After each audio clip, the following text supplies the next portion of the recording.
The beginning of the strange. Paul was a night bus driver in the city of Pinewood, accustomed to the solitude and silence of deserted streets. For him, the night was a refuge where he could drive in peace, free from the chaos of daytime passengers. But that week, something strange began to happen. Always at the final stop of Bus 13's route, a mysterious passenger would board. He never said a word, never got off. He just sat in the very last seat, motionless. The first time Paul saw the man, he didn't think much of it.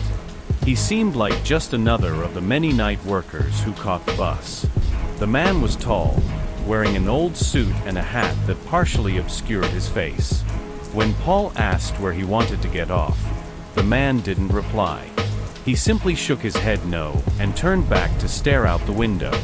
On the second night, the same man boarded. This time, Paul was intrigued. It was rare for anyone to take the bus at the final stop, especially in such a deserted area. When Paul looked in the rearview mirror, he noticed something odd. The man was sitting in the exact same seat as the night before, in the exact same position. Does he live around here? Or is he lost? Paul wondered, but didn't have the courage to ask again. On the third night, Paul's discomfort grew. The passenger was there again, but this time, something felt different. His presence was heavier, almost oppressive. Even without saying a word, the man seemed to dominate the space around him. Paul's heart began to race when he realized something chilling. The man did not reflect in the rearview mirror. He looked again, trying to convince himself it was just a trick of the light, but the image still wasn't there. When the trip ended, Paul parked the bus in the garage and hurried out, trying to ignore the cold sweat trickling down his back. But when he looked at the vehicle one last time, he saw something that made him shiver. The man was still sitting in the back, even though the bus was empty and the doors were shut. Paul blinked, and the seat was empty again. The mystery deepens. On the fourth night, Paul was visibly uneasy as he took the wheel of Bus 13. He didn't want to admit it to himself, but the strange passenger was starting to chip away at his sanity. He glanced at the rearview mirror repeatedly while driving the route, almost expecting to see the man appear before he even reached the final stop. And like clockwork, the man was there again, sitting in the same seat. This time, Paul tried to confront him. When the bus was empty and silent, he stopped at a deserted traffic light and stood up. He walked slowly toward the back, feeling the tension weigh heavier with every step. When he reached the seat, the man looked at him for the first time. His eyes were sunken and lifeless, as if there was no soul behind them. Paul opened his mouth to speak, but felt his throat tighten with fear. "Who are you?" Paul finally managed to ask, though his voice trembled more than he had intended. The man remained silent, but leaned forward slightly, as if he wanted to say something. Paul felt the air grow denser, as though the entire atmosphere inside the bus was pressing in around him. Then the passenger did something unexpected. He simply pointed at the bus's dashboard, without saying a word. Confused and terrified, Paul returned to the driver's seat. There was nothing on the dashboard to explain the man's gesture. However, as he continued driving, he noticed something unsettling. The speedometer needle trembled, even though the bus was maintaining a constant speed. It was as if the vehicle itself was reacting to the presence of the man. Paul tried to ignore it, but fear was already consuming his thoughts. At the garage, after yet another tormenting night, Paul decided to talk to a coworker about the strange passenger. "Have you ever seen anyone weird taking Bus 13?" he asked his colleague, hoping for some reassurance. But the answer he received only disturbed him more. "No one's ridden that route for weeks, Paul. Are you feeling okay?" Reality begins to warp. Paul froze for a moment. His coworker's response echoed in his mind. No one's ridden that route for weeks. He didn't know what to say. He forced a weak smile and nodded, trying to appear normal. But inside, something was breaking. "Am I imagining things?" he thought, as he glanced at the parked bus. empty, silent, and still. That night, as he sat once more behind the wheel of Bus 13, Paul noticed that the cabin felt colder than usual. The wind howled outside, making the vehicle's frame groan under the pressure. He followed the same route as always, but the feeling that something was wrong never left him. When he reached the final stop, his heart sank. The passenger was there again. This time, he wasn't just sitting in the back. The man had moved. Now he was seated in the middle of the bus, still motionless, his face hidden beneath the brim of his hat. Paul stared into the rearview mirror, his breathing growing heavier. The dashboard clock read 12:13, and the interior lights flickered erratically. Why is he closer? Paul whispered to himself, feeling sweat drip down his neck. Paul decided he couldn't ignore it any longer. He needed answers. He stopped the bus and turned around, facing the man directly. "What do you want? Why are you following me?" he asked, his voice as firm as he could muster. Slowly, the man raised his head, revealing more of his face than before. For Paul, it was like staring into a mirror, one worn by time. It was himself, older, frilier, with deep wrinkles and hollow eyes. Paul felt his heart nearly stop. The figure on the seat smiled faintly, a tired, sorrowful smile. "You need to listen before it's too late," the man said, his voice hoarse and weak but unmistakable.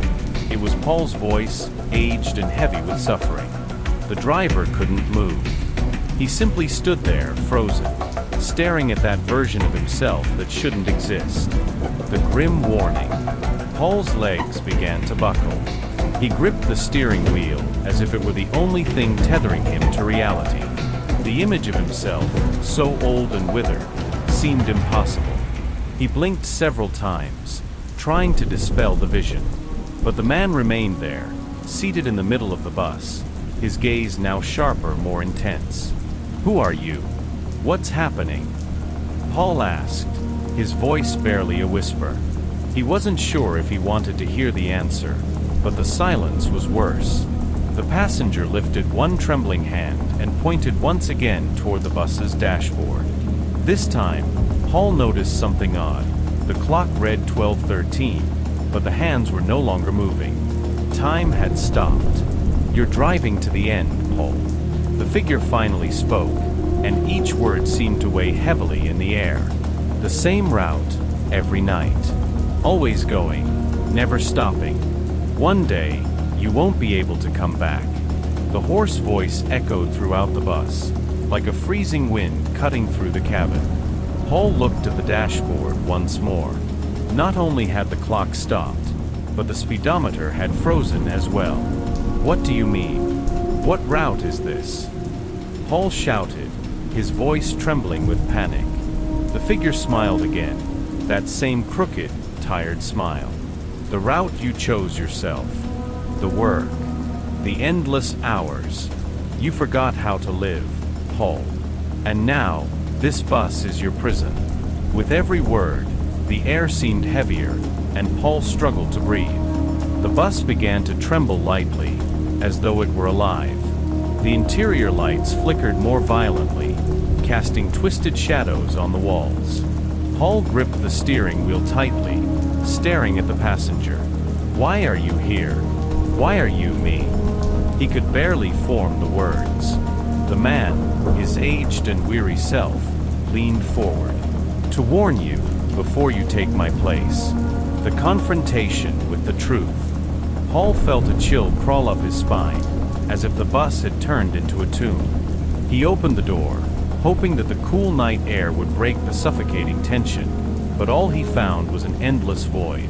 The fog outside was so thick it seemed solid, and the silence of the world beyond only made the situation more surreal. The bus trembled softly, as if it were breathing. "This is a dream. It has to be a dream," Paul shouted, trying to convince himself. He closed his eyes and gripped the steering wheel, hoping to wake up in his bed, far away from this nightmare. But when he opened his eyes again, the figure was still there, motionless and watching him. The wrinkled face looked closer now, as if the distance between them was shrinking with every second. You can't run, Paul. This bus is you. The route is your life. The same road, night after night, going nowhere. You let this happen. The passenger's voice echoed with a sadness that Paul felt deep in his soul. He looked around, the weight of those words pressing on him. Bus 13, the job he once said was temporary, had become his entire existence. Why now? Why have you come now? Paul asked, calmer but still terrified. The man didn't answer immediately. He simply pointed to the bus window. Paul followed the gesture and saw something that made his heart nearly stop. The reflection in the glass showed an empty bus, with no driver or passengers, drifting through deserted streets. I'm the final warning. Your last chance to change.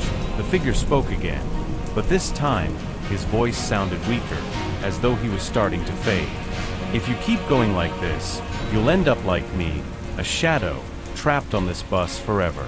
A passenger with no destination. The hard choice. Paul stood frozen, feeling an unbearable weight in his chest. The words from his older self echoed through his mind like a distant drumbeat. Trapped forever, no destination. He looked back at the reflection in the window, and there it was, the bus drifting alone, abandoned in a gray and empty landscape. Is this my future? He thought, his heart pounding so loudly he could hear it in his ears. What if I just get off? Can I leave this place? Paul asked, his voice weak, almost like a lost child pleading for help. The passenger smiled again, this time a more human smile, as if that was exactly what he had been waiting to hear. Yes, but you need to choose now, before the route closes forever. Paul looked at the bus door. It was open, the fog outside still dense, but there was something almost inviting about the darkness beyond. For a moment, he thought about his life, the lost years, the endless hours, the loneliness of driving night after night. Every trip had taken him further away from what truly mattered. The empty house, the distant family, the dreams buried beneath routine. What if I can't? What if it's too late? Paul murmured, still hesitant. The passenger, now seeming more fragile with each passing second, leaned forward. It's not too late. But if you stay here, you'll become part of this bus. You'll be the last passenger. His voice sounded fainter now, as if dissolving along with the surroundings. Paul stopped at the bus door, feeling the cold wind blow in from outside. The silence in the fog seemed even thicker now, as though the world was holding its breath, waiting for his decision. He took a step forward, his shoe touching the ground outside, when he heard a faint sound behind him. It was the creak of a seat shifting. He turned slowly, feeling a chill crawl up his spine. At the back of the bus, where the man always sat, he saw something. This time, it wasn't the passenger. It was his own reflection, faintly visible in the dark window. Except the reflection didn't move as he did. The aged, frail version of Paul remained seated, smiling crookedly, his empty eyes like bottomless pits. You never really leave, Paul. The voice echoed from all directions, muffled and heavy, as if the bus itself was speaking to him. Paul tried to run, but the ground beneath his feet turned unstable, like mud pulling at his boots. He turned to flee, but the bus doors slammed shut with a deafening crash. Through the window, he saw his own body still sitting at the driver's seat, silently driving along the endless road, while he, trapped outside, screamed soundlessly. The bus pulled away, disappearing into the fog, leaving Paul behind. Or so he thought, until he looked at his hands and saw that they were wrinkled, aged. He felt the weight of the hat on his head and understood. He was now the passenger. Far on the horizon, a new driver was beginning their shift on bus 13. The door would open again, and the cycle would continue.